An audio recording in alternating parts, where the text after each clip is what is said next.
A new report from Deadline is certainly raising eyebrows in the Star Wars fandom. They're claiming that Taika Waititi's Star Wars movie, which we know nothing about, is gonna shoot next year. Now, considering it wasn't one of the ones announced at Star Wars Celebration and is completely separate from the 2025 one, this is really odd, and I don't take it too seriously. They say Taika wants to prioritize his Star Wars film, which he's still writing, but them claiming to start production next year when the 2025 one hasn't started yet is pretty ambitious, if not extremely unlikely. I just don't think it's gonna happen. It's a small quote in the article, but they say, as for Star Wars, insiders say he is still excited about the project and committed to direct that next year. I don't think so, guys. I don't think it's gonna happen.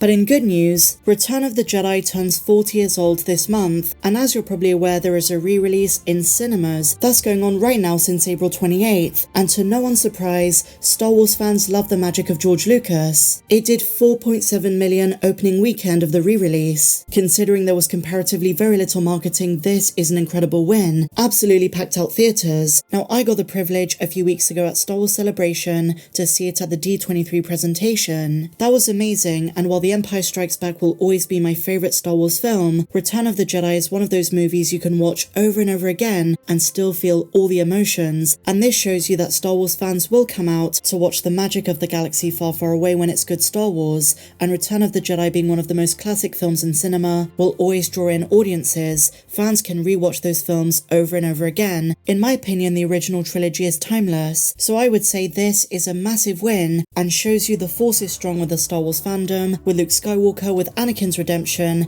and of course, going to see such a classic, amazing Star Wars movie. Now, in case you don't know, Return of the Jedi was the first Star Wars movie I ever watched. Not in cinemas, in the run-up to Attack of the Clones, because Episode 2 was the first one I saw in a cinema. But back in 2002, in the run-up to Attack of the Clones, they were doing reruns of the original trilogy. Return of the Jedi came on, it was Jabba's palace, and I loved it. I fell in love with the fictional galaxy, the aliens, the planets, and more than anything, Luke Skywalker the hero. The catalyst to the return of the Jedi, which is Anakin, Vader's redemption. That scene with Anakin saving his son, killing the Emperor, I was welling up in the cinema. So thank you, George, for this incredible universe, these stories, and with all of the Disney Plus stuff, the books, the comics, all the stuff that came after, sometimes it's just really nice to go back and rewatch the original 3 films and reflect upon and appreciate the simplicity of the storytelling, just how wonderfully well crafted it was. You leave the cinema thinking you've got the Force, like you can be a hero, and very few other films can do that. We don't feel that as much these days with Disney Star Wars. I mean, some things have been great, but the magic, the feeling of hope. And so now, my dear friends, is the Ahsoka show Star Wars Rebels Season 5? Well, Dave Filoni, the creator of both shows, has addressed this question. His answer, well, from a certain point of view. Sort of, but not exactly, because he does kind of say if you're a Star Wars Rebels fan who does want a Season 5, that is one way of looking at it, but it is a bit different. It's more of a spiritual successor. The Ahsoka show will have its own vibe and feel to it that is very different to Rebels. It draws influence from many different things. Rebels, The Mandalorian, Timothy Zahn's work, both past and more recent, of course the Clone Wars, but in the same way that Rogue One and the Andor show were very different, so too is Ahsoka when compared with Rebels, which came before it. So speaking in a recent interview with Entertainment Weekly, Star Wars Rebels showrunner Dave Filoni teased a continuation of the Star Wars animated series in the Ahsoka show, but there are a few caveats. When asked if Ahsoka really is just the next season, here's what he said: "That's an interesting question. I suppose that's one way of looking at it, because of the epilogue that I did in Rebels. Definitely all signs are indicating that there is a continuation." But Filoni added that while some people like to keep animated stories separate, he does not limit things like that, saying, quote, "For me, when I'm telling those stories, I don't limit things like, oh well, I did it for animation so I would do it distinctively different in live action. There's just the story that it is, and I was telling it in one medium." And you know, that's why he's so great. That's why Rebels and the Clone Wars were so good. He focused on the story, the characters and their lives. It's a lived-in universe, and the animation style is a secondary consideration. He closed by saying that everything he's done with the Star Wars universe has gotten him to this point, going from Clone Wars to Rebels, Mandalorian, and now Ahsoka. And as fans, we've gone with Ahsoka Tano on that journey over the years.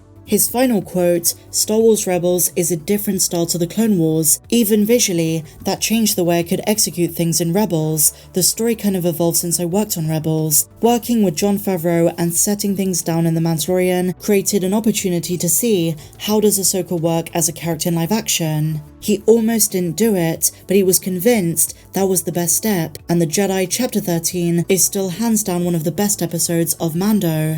Now, for some time in the fandom, there was some talk about a Rebel sequel series, and over the years the show has garnered a lot of popularity. Many fans, after The Mandalorian Season 2 and the Book of Boba Fett, decided to go back and rewatch that show, and even more fans are going to begin to discover it when the Ahsoka show really starts marketing. But going back to answering the question, Dave is saying both yes and no. On the one hand, if you want to see it as a Rebel sequel series, it is. It's going to satisfy a lot of your questions about what happened to Hera, Jason, Sabine, Ezra, Thrawn, but it wasn't created with that specifically in mind. It is going to go its own way, and that to me is so refreshing to hear. One fantastic thing George Lucas taught Dave was to always go further, to push further, to ask questions, to push the boundaries, and see what you can find there in terms of a good story. And that's what we're going to find with Ahsoka, because remember, even in Star Wars Rebels, she only had a limited story. She did have some character-defining moments, but predominantly it was about the rest of the Ghost Crew.